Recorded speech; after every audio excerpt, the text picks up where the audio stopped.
Assalamualaikum warahmatullahi wabarakatuh. Hello everyone, let me introduce myself. My name is Anissa Yulia. You can call me Anissa. NPM 224111047. I am from class Management 22C. Dalam presentasi saya kali ini, saya akan menjelaskan tentang ukuran pemusatan data kelompok, yaitu adalah tentang kita dapat mengetahui nilai pusat dan juga data yang dapat cenderung untuk dikumpulkan ataupun dikelompokkan dalam data itu tersebut. Ini dapat membantu kita untuk dapat menganalisis dan menggambarkan data secara statistik. Tujuan ukuran dari pemusatan data sendiri yaitu yang pertama adalah dapat mengidentifikasi pemusatan data. Yang kedua yaitu dapat mengukur tingkat dispersi data. Dan yang ketiga adalah mendeteksi anomal. Mengidentifikasi pemusatan data yaitu adalah dapat membantu untuk menyajikan ringkasan data dengan nilai ataupun representatif yang paling mewakili kelompok. Lalu ada mengukur tingkat dispersi data yaitu dapat digunakan untuk membandingkan sejauh mana data tersebar dari penilaian pusatnya. Yang terakhir ada pendeteksi anomal, yaitu mencari perbedaan yang signifikan dalam data yang dapat mengidentifikasi adanya anomali ataupun data yang tidak biasa. Lalu selanjutnya yaitu ada rata-rata. Definisi sendiri dari rata-rata yaitu mendefinisikan nilai rata-rata dengan jumlah dari semua angka dalam kelompok yang nantinya akan dibagi dengan jumlah angka dalam kelompok. Lalu ada penggunaannya. Penggunaannya yaitu dapat memberikan suatu gambaran umum tentang data ataupun dapat digunakan ketika data itu sendiri cenderung terdistribusi secara merata. Dan ada kelemahannya. Kelemahannya itu pada data tidak bisa simetris, rata-rata dapat dipengaruhi oleh ekstrim atau data pencilan.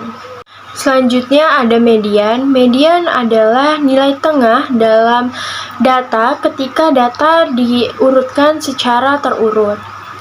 Median juga berguna untuk ketika terdapat suatu data yang ekstrim atau anomali karena median tersebut lebih tahan terhadap pengaruhnya. Selanjutnya ada kelemahan median.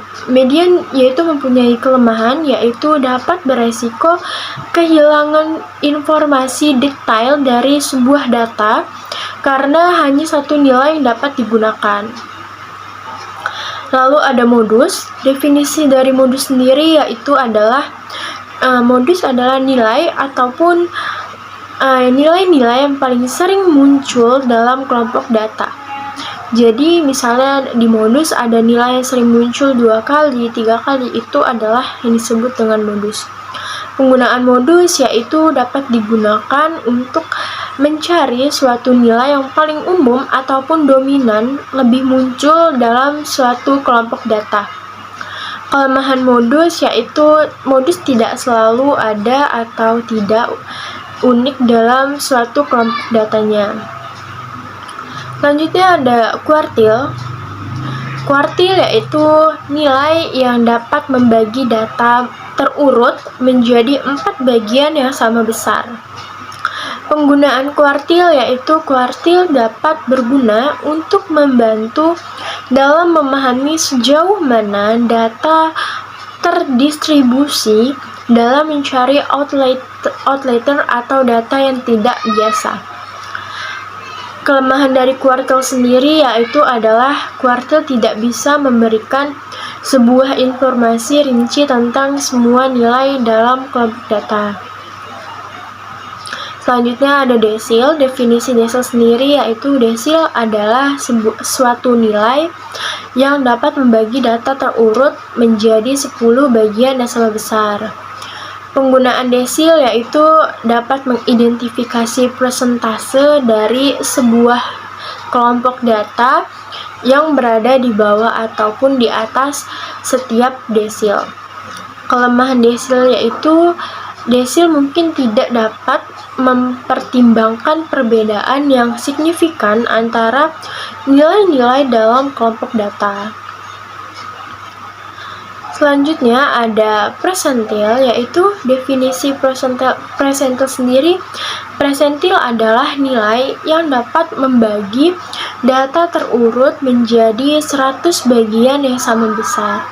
Penggunaan presentil yaitu dapat mengidentifikasi persentase dari kelompok data yang berada di bawah ataupun di atas setiap presentilnya.